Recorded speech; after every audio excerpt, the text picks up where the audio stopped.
तो आज की हमारी कहानी है बहुत ही प्यारी कहानी जिसका नाम है miracle a letter to the president. तो चलो यार बिना किसी देरी के कहानी शुरू करते हैं। तो इस कहानी की शुरुआत में हम दो सिबलिंग्स को देखते हैं जिनका नाम होता है जुन और क्विंग, जो कि स्कूल में जुन के रिजल्ट लेने के लिए आए होते हैं। और तभी एक लेडी क्विंग से पूछती है आखिर तुमने पढ़ाई क्यों छोड़ दी। तब क्विंग कहती है कि मॉम के जाने के बाद अपने भाई और अपने फादर का ख्याल रखने के लिए। और फिर हम क्विंग को देखते हैं जो कि बहुत ही प्राउडली सभी को बता रही होती है कि मेरे भाई को मैथमेटिक्स सब्जेक्ट में सबसे ज्यादा मार्क्स मिले हैं। और वो अपने भाई की ट्रॉफी सभी के सामने फ्लॉन्ट कर रही थी और वो सच में अपने भाई के लिए बहुत ही ज्यादा खुश थी। फिर जुन और कुन दोनों ही टनल के रास्ते को पार कर रहे थे, क्योंकि वही एक लौता रास्ता था उनके विलेज तक पहुंचने का। क्योंकि उनके विलेज में कोई भी ऐसा रूट नहीं था जो कि उनके विलेज को सिटी से कनेक्ट कर सके, इसीलिए उनकी गांव के लोगों को यही रास्ता अपनाना पड़ता था। और वहीं पर जब ये लोग ट्रेन के ब्रिज पर थे तभी उन्हें अचानक से ट्रेन की सायरन की आवाज सुनाई देती है और वो सभी लोग पैनिक होकर साइड में खड़े हो जाते हैं। और यहाँ से सीन शिफ्ट होता है 6 साल बाद का, जहाँ पर जून एक लेटर में कोरिया के प्रेसिडेंट को अपने गांव की प्रॉब्लम के बारे में बता रहा था कि कैसे एक रेलवे स्टेशन ना होने पर उसके गांव वालों को बहुत ही तकलीफ हो रही है। और इसके बाद हम देखते हैं कि जून और क्विन एक रेलवे स्टेशन को पार कर रहे थे, क्योंकि जून को पढ़ने के लिए शहर के बाहर जाना था। और जून हमेशा उस रास्ते को अपनी बहन के साथ ही तय करता था। और जून को अपने विलेज से कॉलेज आने में 2 घंटे लग जाते थे। और आज तो जून बहुत ही लेट पहुंचा था, इसलिए वो लास्ट में खड़ा हो जाता है। पर उसे वहाँ पर ऐसा लग रहा था कि वो रूल्स को ब्रेक कर रहा है, इसीलिए वो लाइन में हाइट वाइज खड़ा हो जाता है। और उसे ऐसा करता देख सभी लोग उस पे हंसने लगते हैं, पर जून को इससे कोई भी फर्क नहीं पड़ता, क्योंकि उसने तो सिर्फ रूल्स ही फॉलो किए थे। फिर वहीं हमें स्टेशन का सीन दिखाया जाता है, जहाँ पर सभी लोग उस स्टेशन को बचाने की बात कर रहे थे, क्योंकि अब वो स्टेशन भी बंद होने वाला था। और अगर वो स्टेशन बंद हो जाता है तो उनके विलेज का बाहर की दुनिया से कांटेक्ट पूरी तरीके से बंद हो जाएगा। और वहीं जून को एक लड़की मिलती है जो कि उसकी बहन क्विंग की फ्रेंड होती है, और वो वहाँ पर बार बार क्विंग के बारे में बातें करी जा रही थी। अब यहाँ पर हम देखते हैं कि जून कॉलेज लेट पहुँचता है और उसका आज यहाँ पर टेस्ट होता है। और यहाँ पर वो जैसे ही क्वेश्चन पेपर देखता है तो वो फटाफट उन क्वेश्चंस को सॉल्व करने लगता है, लेकिन अपनी OMI शीट पर आंसर न बढ़ते देख टीचर उसे वियर्ड लुक दे रहे थे। और तभी वहाँ पर सॉन्ग नाम की लड़की आंसर शीट कलेक्ट करने आती है, जो कि जून से कहती है कि अपनी OMI शीट पर आंसर टिक करो, लेकिन जून सिर्फ 2 लाइन खींच देता है। अब ये देखकर सॉन्ग जून की सारी वियर्ड बातें अपनी फ्रेंड को बताती है। और यहाँ पर उसकी फ्रेंड कह रही थी कि जून मेरे हिसाब से बहुत ही बड़ा जीनियस है, जिस पर सॉन्ग कहती है कि मुझे तो पागल लगता है। अब यहाँ पर सॉन्ग की फ्रेंड कहती है कि तुम्हें जून पागल क्यों लगता है, और सॉन्ग उससे कहती है अपना हाथ दिखाओ, और उसकी फ्रेंड अपना पान दिखाती है। और फिर वो कहती है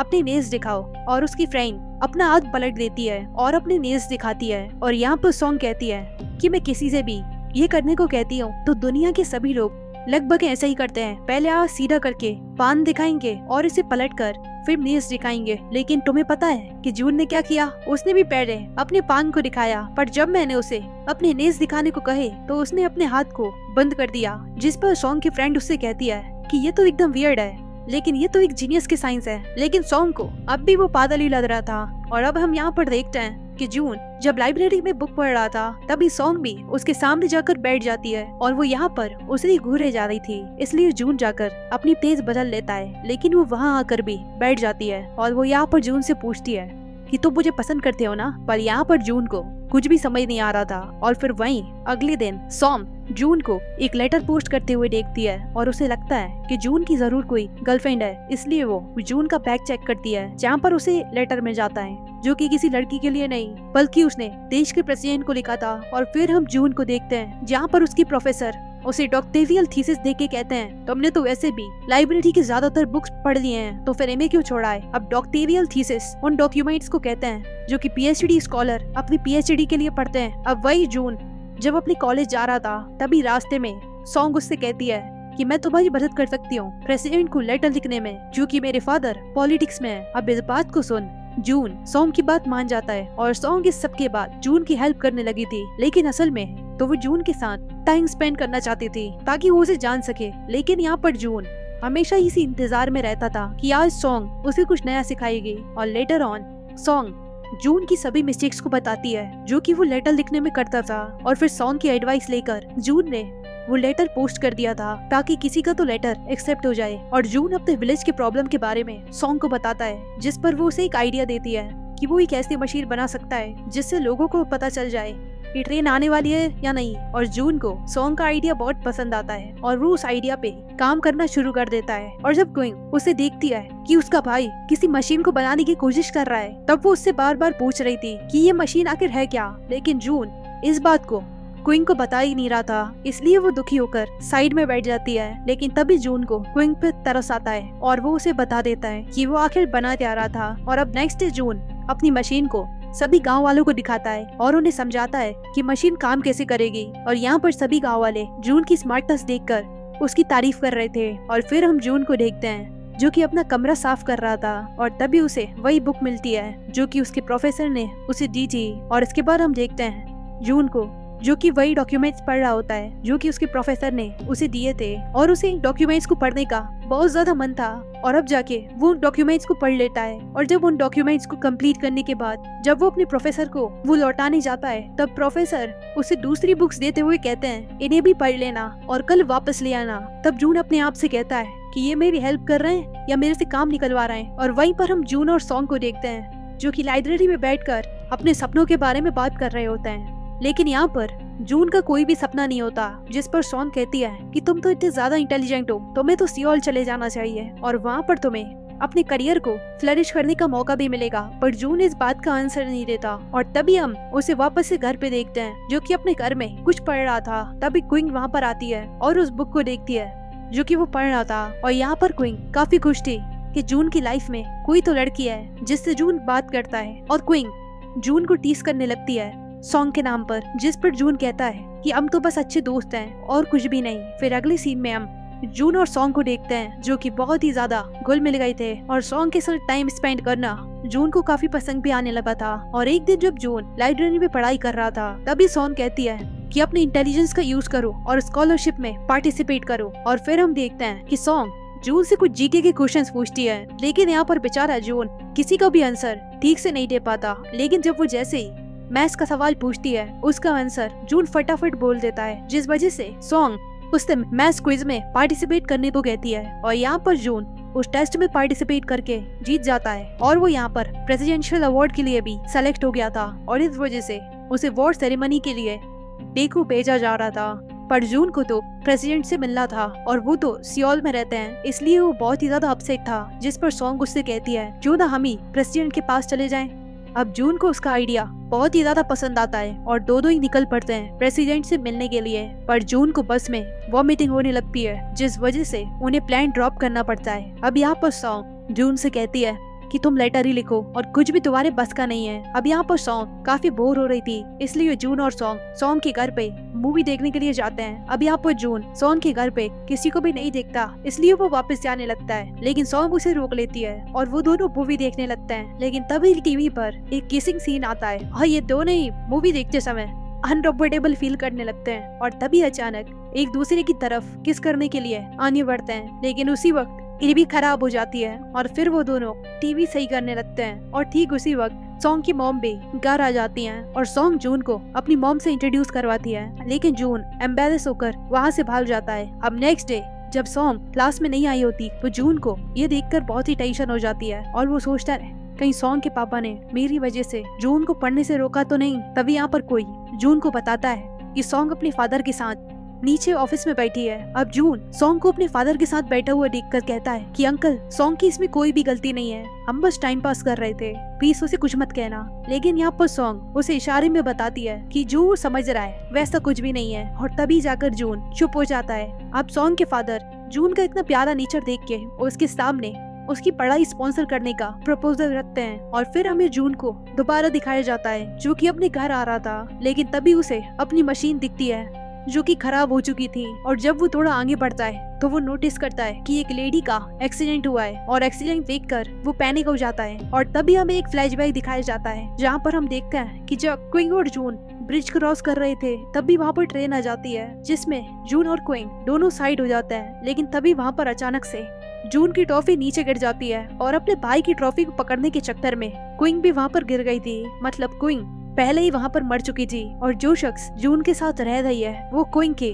सोल थी। और फिर हम देखते हैं कि जब उनके फादर को पता चला कि क्विंग पानी में गिर गई है तो वो पागलों की तरह उसे ढूंढ रहे थे, पर उन्हें सिर्फ जून की टॉफी मिलती है और क्विंग की डेड बॉडी तो उन्हें देखने को भी नहीं मिलती। वही जून जो कि घर वापस आता है तो उस ट्रॉफी को घर के बाहर फेंक देता है, क्योंकि इसे बचाने के चक्कर में उसकी बहन क्विंग की मौत हो गई थी। और फिर थोड़ी देर बाद जब जून घर पर आता है तब ट्रॉफी अपनी जगह पर पड़ी हुई थी। तब यहाँ पर जून क्विंग को देखकर रोने लगता है और उससे कहता है कि मेरे पास ही रहना, क्योंकि अब मेरे पास मम्मी भी नहीं है और इसके बाद तुम भी चली जाओगी तो मेरे और मेरे फादर का ध्यान कौन रखेगा। इसलिए क्विंग वहीं पर रुक जाती है और इसलिए अब तक वो जून के साथ ही थी, क्योंकि अगर वो उसके साथ नहीं होगी तो उसका भाई इमोशनली टूट जाएगा और सिर्फ अपने भाई के लिए क्विंग एक आत्मा बनकर उसके साथ रह रही थी। और फिर हम दोबारा से प्रेजेंट का सीन देखते हैं जहाँ पर सॉम जून को अपने साथ सोल ले जाने को आई थी, पर जून उसके साथ सियोल नहीं जाता क्योंकि उसे अपने गांव में स्टेशन बनाना था।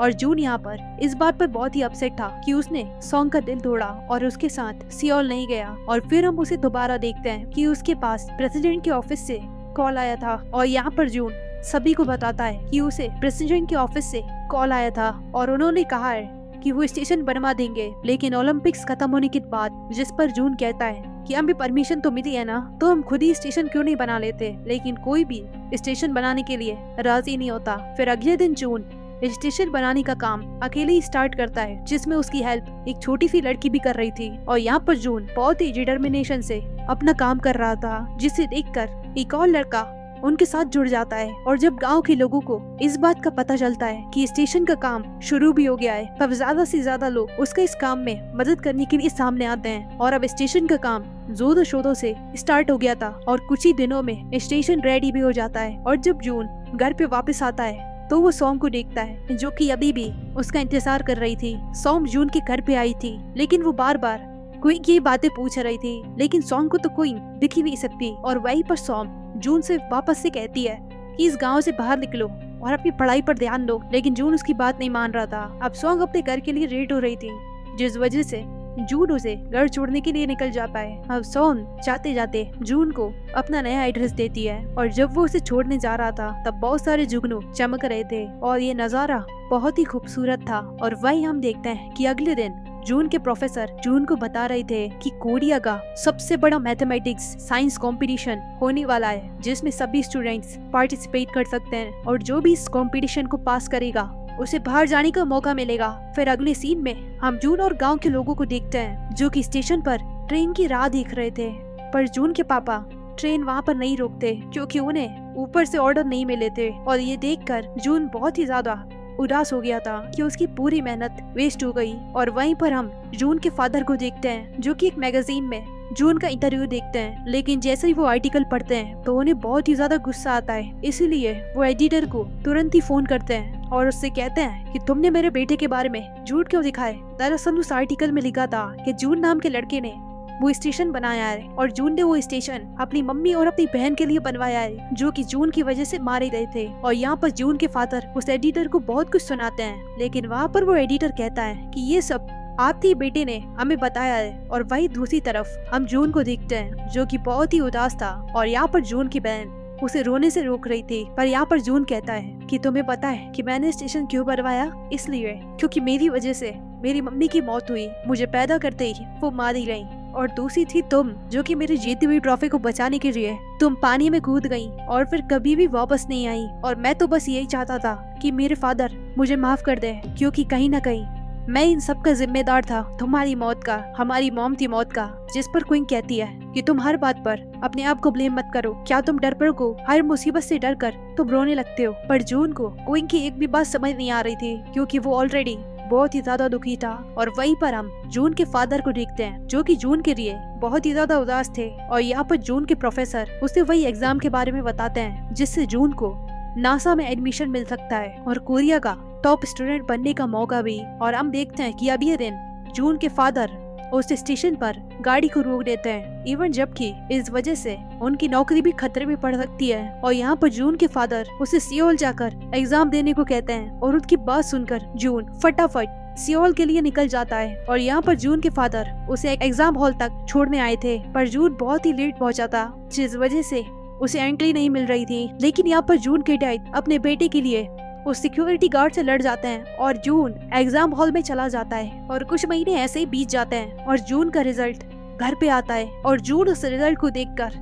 एकदम चुप बैठा था और वहीं पर रो रहा था। और उसे देखकर जून के फादर को लगता है कि वो जरूर फेल हो गया होगा। लेकिन यहाँ पर जून खुशी के आंसुओं से रो रहा था क्योंकि जून एक बहुत ही अच्छी रैंक से पास हुआ था। और ये जानकर जून के फादर बहुत ही खुश थे। जिसके बाद वो जून से कहते हैं कि मुझे अपनी लाइफ में दो ही बातों का रिग्रेट है। पहला, जब तुम्हारी मॉम तुम्हें बर्थ देने वाली थी तब मैं वहाँ पर नहीं था, और जब तुम्हें 4th स्टैंडर्ड में प्राइज मिला था तब भी मैं तुम्हारे साथ नहीं था, और उसी दिन तुम्हारी सिस्टर की डेथ भी हुई थी। और फिर हमें एक फ्लैशबैक का सीन दिखाया जाता है कि जून के फादर ने उस दिन ट्रेन चलाई थी जिस दिन क्वीन की डेथ हुई थी। और जब उन्हें अपनी बेटी की मौत का पता चला तो वो एकदम सदमे में चले गए थे। और यहाँ पर जून के डैड उसे ये सब इसलिए बता रहे थे क्योंकि जून हमेशा अपने आप को ही अपनी मॉम और अपनी बहन की डेथ का कारण मानता था। लेकिन कहीं ना कहीं जून के डैड भी अपने परिवार को समय नहीं दे पाते थे और इसी वजह से वो कभी भी जून से नफरत नहीं मिला पाते थे। अब ये बात जून को समझ आ जाती है और वो अपने फादर से कहता है कि प्लीज अपने आप से नफरत मत करना जैसे कि मैंने किया। इसके बाद वो कहता है कि फादर थैंक यू कि आपने उस दिन सुसाइड नहीं किया।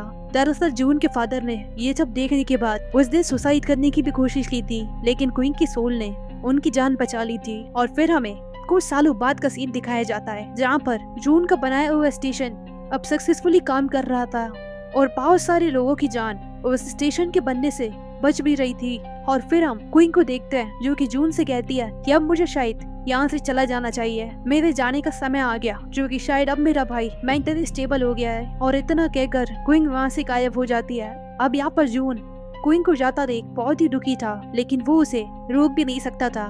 फिर अब अगले सीन में हम जून को देखते हैं जो कि सॉन्ग को एयरपोर्ट लेने गया था, लेकिन वहाँ पर सॉन्ग उसका स्वागत उसे मार पीट कर करती है क्योंकि जून ने उससे काफी दिनों से बात नहीं की थी। और यहाँ पर सॉन्ग उससे कहती है कि मैं तुमसे शादी से ठीक कीमत पर करूंगी अगर तुम किसी और लड़की की तरफ पलट कर भी नहीं देखोगे और कभी बीमार नहीं पड़ोगे। लेकिन जून बिना कुछ सुने सॉन्ग को किस कर लेता है और यहाँ पर ये मूवी खत्म हो जाती है। अब ये कहानी बहुत ही ज्यादा प्यारी थी जहाँ पर हम देखते हैं कि इस कहानी का असली राज तो लास्ट पे खुलता है, जहाँ पर जून अपनी सारी जिंदगी अपने आप को अपनी मॉम और अपनी बहन का और आगे कराने के लिए ये स्टेशन बनवाया था। और देखा जाए तो था तो वो सिर्फ एक स्टेशन ही, लेकिन उस स्टेशन की वजह से काफी लोगों का जीवन बदल गया और बहुतों की जिंदगी बच भी गई। और यहाँ पर जून ने एक बहुत ही बड़ा काम करके दिखाया जहाँ पर वो अपने करीबियों को खोकर खुद को बर्बाद नहीं करता, बल्कि उल्टा दूसरे लोगों की जिंदगी में उनके काम आता है। और इस दृढ़ निश्चय के साथ कि जो उसकी मम्मी और बहन के साथ हुआ वो चीज